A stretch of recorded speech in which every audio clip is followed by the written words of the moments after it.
Yesterday, the world was plunged into more chaos. And this time, the epicenter is in the Middle East, and more specifically, Israel.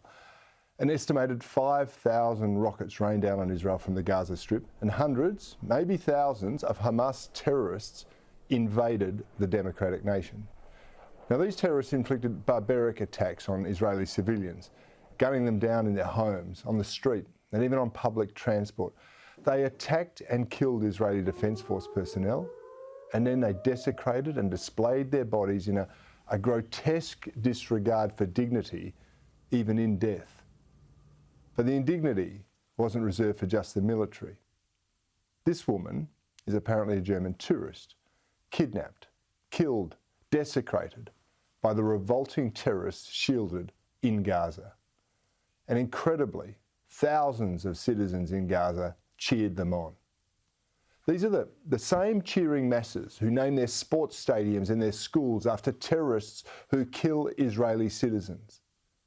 They're the same mob who receive billions of dollars in funding from idiotic Western nations that only fuels conflict and terrorism like we're seeing. Australia's very own aid funding has faced allegations of being diverted to support Hamas. That is the terror mob behind the current attacks. And we know that some Palestinian charitable aid organisations have also been linked to Hamas and other terror groups.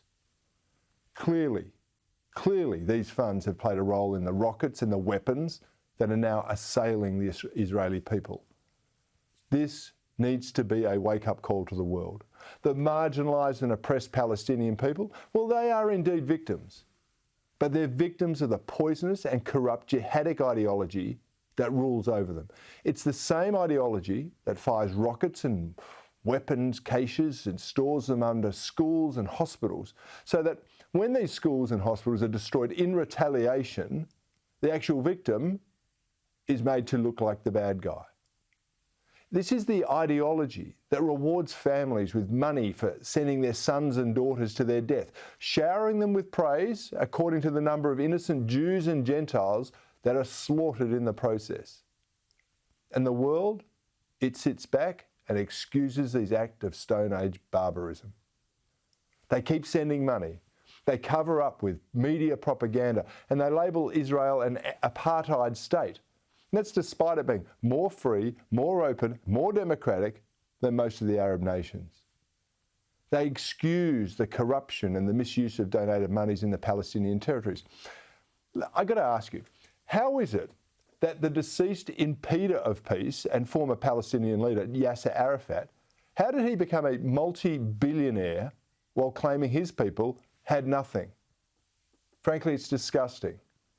And I can only hope the world sees through this ongoing farce, as the reality of the situation is now very, very clear. Many Palestinian leaders and other leaders throughout the Middle East have actually supported these terror attacks on Israel. And incredibly, there are plenty of homegrown losers who do the same. Here's a tweet by one sympathiser who claims to be Indigenous at the Queensland University of Technology. And even our Foreign Minister, Penny Wong, she put out a bizarre message. We call for these attacks to stop and recognise Israel's right to defend itself. We'll tick for that. But Australia urges the exercise of restraint and protection of civilian lives. Well, it's not hard to detect she wants Israel to act with restraint, but I'm going to question just what civilian lives is she interested in protecting?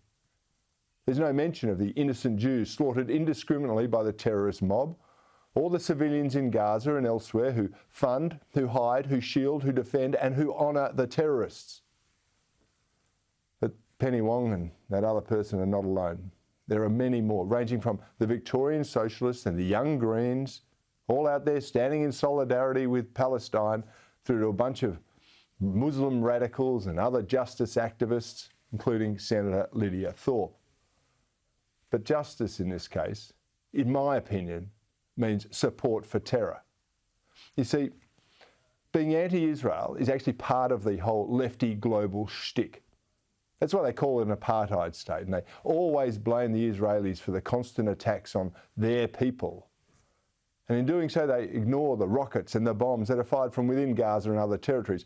They don't publicise the random slaughter of Israeli citizens by Muslim extremists.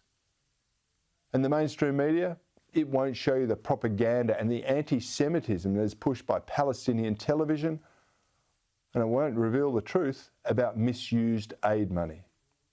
Nah. For a mob, and this is the leftists, for a mob that supports the concept of, you can be non-binary, they've got a very binary choice. You cannot be a leftist until you fully embrace the Palestinian cause and you turn a blind eye to the truth of what is going on. That is your only binary choice as a leftist. Show solidarity with a crooked, cancerous cause, or you are indeed the enemy. But let's not pretend this terror invasion isn't part of a much bigger agenda. A reminder, Hamas is largely funded by Iran. Iran have previously stated they want to destroy Israel and they want to wipe it off the map. And we know Iran are perilously close to becoming a nuclear power. That's thanks to tens of billions of dollars in cash and an inept and hopeless Biden administration and the Obama one previously. Now, here's CNN, for once, asking a Biden administration official a reasonable question. You insist the Iranian regime won't touch the $6 billion of Iranian funds being unfrozen. But isn't it true that this frees Tehran up to spend more on other nefarious goals like supporting terrorism and boosting its nuclear program? Well, to the degree that they continue destabilizing activities, and it's, I can't predict what they'll do going forward here, but we already have pressure in place on Iran, both through sanctions and through our military presence in the Gulf region. We won't hesitate to take additional actions as we see further destabilizing activity by Iran. The weakness of the Obama and Biden leftist administration in the United States has been clearly evident. A reminder that Donald Trump was the break in the chain of the US empowering the rogue Iranian nation. None of this happened under his watch. And today, the US, of course, it pledges support for Israel, but we're right to question, what does that mean? I mean, other nations have now apparently pledged support for Hamas. Iraq has reportedly put out a statement that said, the operations carried out by the Palestinian people today are a natural result of the systemic oppression they've been subjected to for many years at the hands of the Zionist occupation authority, which has never adhered to international and UN resolutions. Let me remind you, the current Iraqi regime is actually a product of being liberated by the West in just another unjust war. I've also been to the United Nations, and I know how anti-Semitic they are too. What about Qatar, host of the FIFA World Cup? Remember, we were all celebrating that. Well, not all of us actually, I wasn't. They said, Israel alone bears responsibility for the current escalation due to its ongoing violations of the rights of Palestinian people. Right, Israel are responsible for 5,000 bombs, or rockets being fired into it, paragliders going in, and the absolute smashing of innocent civilians. Iran and Syria, of course, they've joined in praise of Hamas, while Lebanon's Hezbollah congratulated Hamas on the, quote, large-scale heroic operation. Now, as we came to air, there are reports that Hezbollah are also now firing rockets into Israel. When I was in Israel, on that Lebanon border, I saw the Hezbollah flag, which of course is a terrorist organisation as well. I saw it flying in a UN compound in Lebanon. That's how busted the whole system is. But it's clear there are major battle lines being drawn between nations that either support terrorism and those that don't. And so I've got to ask myself, does that mean we have another giant proxy war underway? Well, I don't know about that, but I certainly hope it's not the case. War is terrible. But terrorism and the deliberate genocidal targeting of innocent civilians is simply unforgivable. Those who foster it or support it should feel the full force of retaliation. I agree with that 100%, and I don't have any doubt that Israel will do that. And in response, let me predict what's going to happen. The world's narrative will likely change. The left will continue to blame Israel, of course, but then the West and the lefties in the West will start to blame Israel too for overreacting and for taking the retaliation too far. The media, they'll pick up all and highlight the casualties on the Palestinian side, and most likely These will be people who died because Hamas were launching rockets from under their schools or their hospitals or their homes. It will simply become a continuation of the propaganda we've been subject to for such a long time. Palestine, good. Israel, bad. That's been the narrative for decades now. I say enough is enough.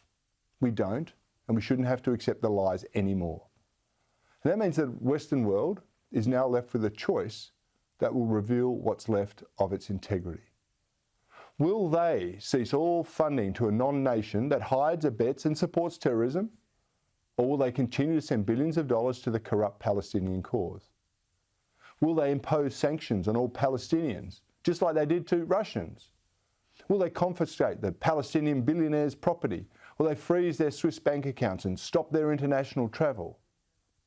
Will they do the same to the nations that support, that aid and abet these terrorists? I think we all know the answer to that.